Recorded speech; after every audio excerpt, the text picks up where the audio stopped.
Welcome to care for studies.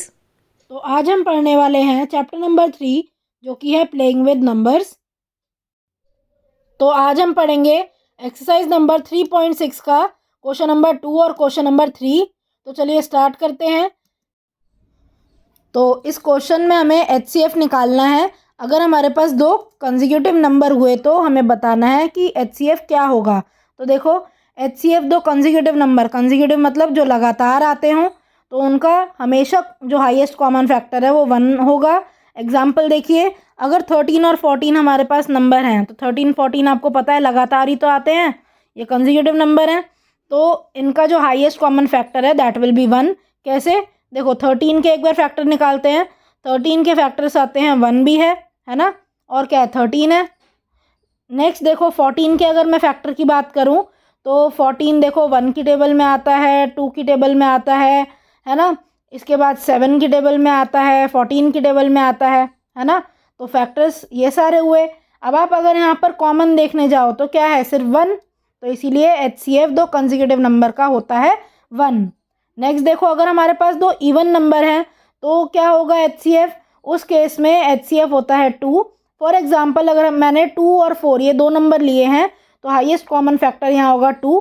कैसे? देखो, 2 का अगर आप फैक्टराइजेशन करो तो देखो 2 के दो फैक्टर होते हैं, 1 की टेबल में भी आता है 2 और 2 की टेबल में भी आता है।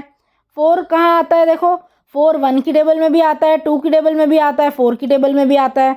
अब अगर यहाँ आप कॉमन निकालो तो देखो 1 तो कॉमन होगा ही, सभी में होगा 1, तो हर एक 1 की टेबल में तो हर नंबर आता है। नेक्स्ट देखो 2 है ना, यही यहाँ पर कॉमन है, तो 2 क्या है, यहाँ हाईएस्ट कॉमन फैक्टर है। तो इस तरह आप यहाँ पर HCF निकाल लोगे।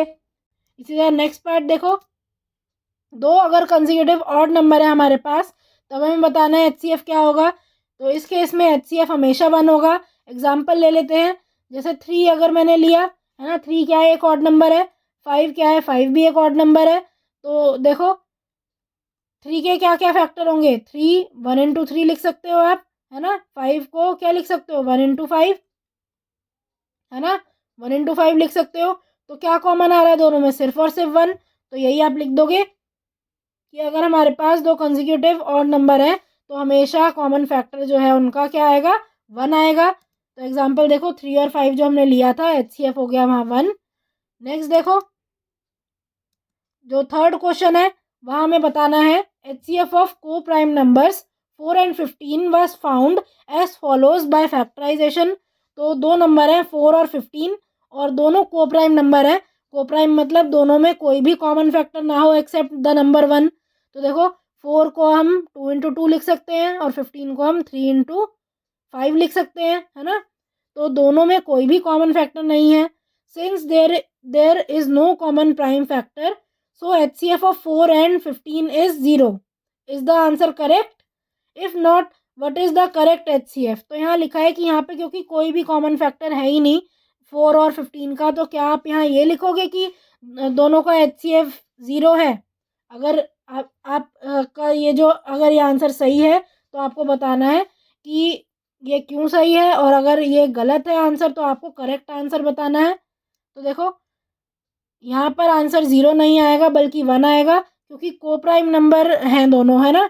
और जब भी आप फैक्टर लिखोगे, 4 है, 4 को आप क्या लिख सकते हो, 2 इंटू 2 इंटू, ये तो इट सेल्फ एक्सप्लेनेटरी है कि ये 1 है, होगा ही यहाँ पे। इसी तरह 15 है, 15 क्या होगा, 3 इंटू 5, है ना, इंटू 1, ये तो सेल्फ एक्सप्लेनेटरी है कि 1 आएगा ही।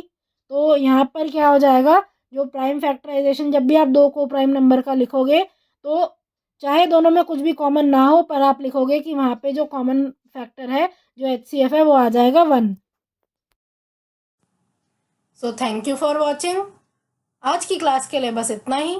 अगर आपको ये वीडियो पसंद आई हो तो इसे लाइक करें, इसे शेयर करें और हमारे चैनल को सब्सक्राइब करें and hit the bell icon, जिससे हम जब भी एक नई वीडियो डालें तो उसका नोटिफिकेशन आप तक सबसे पहले पहुंचे। Thank you. आप अपने डाउट्स, सजेशंस और आपको जिस भी टॉपिक पर वीडियो चाहिए हमें कमेंट करके बताएं।